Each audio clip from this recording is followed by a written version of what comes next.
It's the weekend here at Muscle in the Morning, brought to you by Iron Mag Labs. Make your mark.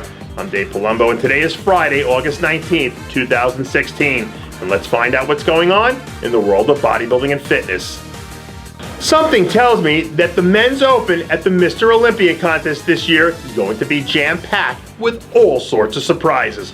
But one of the big surprises from last year's contest, 8th place finisher William Bonac sent out some shockwaves of his own earlier this week when he released his most recent progress photos. The Dutch destroyer sat out the entire early part of the schedule to sit back and focus on putting it all on the line in Vegas, and 4 weeks from now, he'll have just that chance. Bonac has the right combination of size, shape, and front-to-back density to stand in there and hold his own against some of the monsters of the sport. When his conditioning is spot on, he's proven to be a hard man to beat. If he can just keep things churning along at this pace, he should be pretty darn close to matching or even beating last year's impressive look, which might just be good enough to push him right up into the elite top 6. This weekend, the bodybuilding world is set to converge on the Far East for what's sure to be a historic event out at the Arnold Asia. And we can't discuss potential winners without throwing the name Lionel Beyeke into the conversation. After cranking out top 3 performances at the Arnold Brazil and Arnold South Africa already this season, Beyeke has a shot to pull off a top 3 Arnold trifecta by coming in and taking care of business again this weekend. By all accounts, Beyeke is on pace to be the best we've ever seen so far this season. And when you consider the sort of look that a spot-on Beyeke is capable of delivering, you'd have to think he could throw a major monkey wrench into the wheels of pre-show favorite Justin Compton's victory party.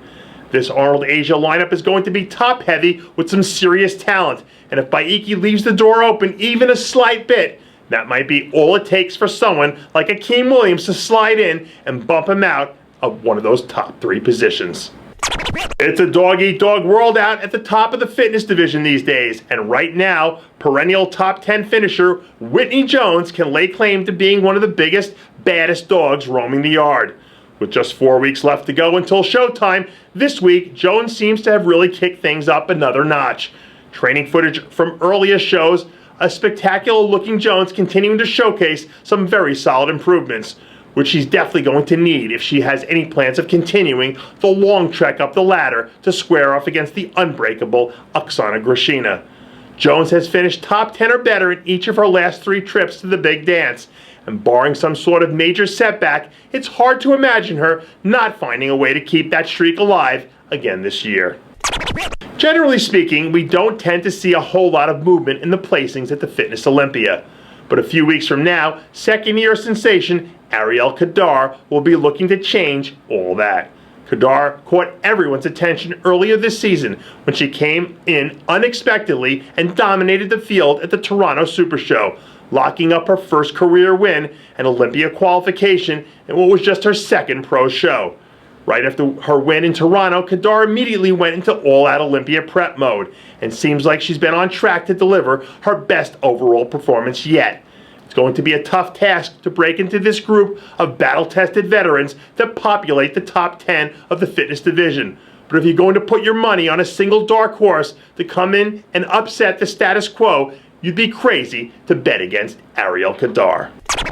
Over the past few years, we've seen some real gems emerge from the light heavyweight division at the national level and go on to have big success as impact rookies in the 212 division. And one light heavyweight athlete to keep your eye on heading into the North American Championships 2 weeks from today is Tri-State native Nick Mickley. Last weekend, Mickley showed up and dominated at the NPC Tri-State Championships, where he was arguably one of the most conditioned athletes in the entire show.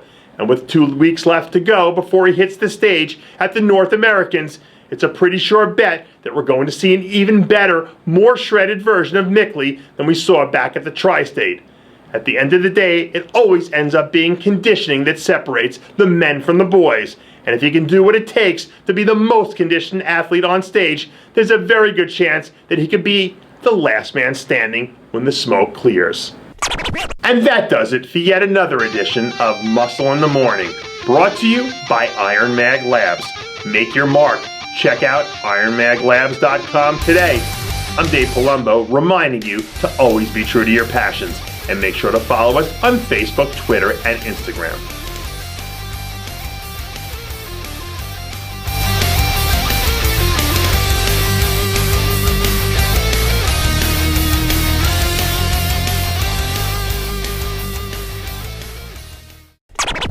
Hey guys, it's Stevie B here. If you like what you're seeing, hit the subscribe button below and never miss another RxMuscle show, segment, or update. RxMuscle is #1.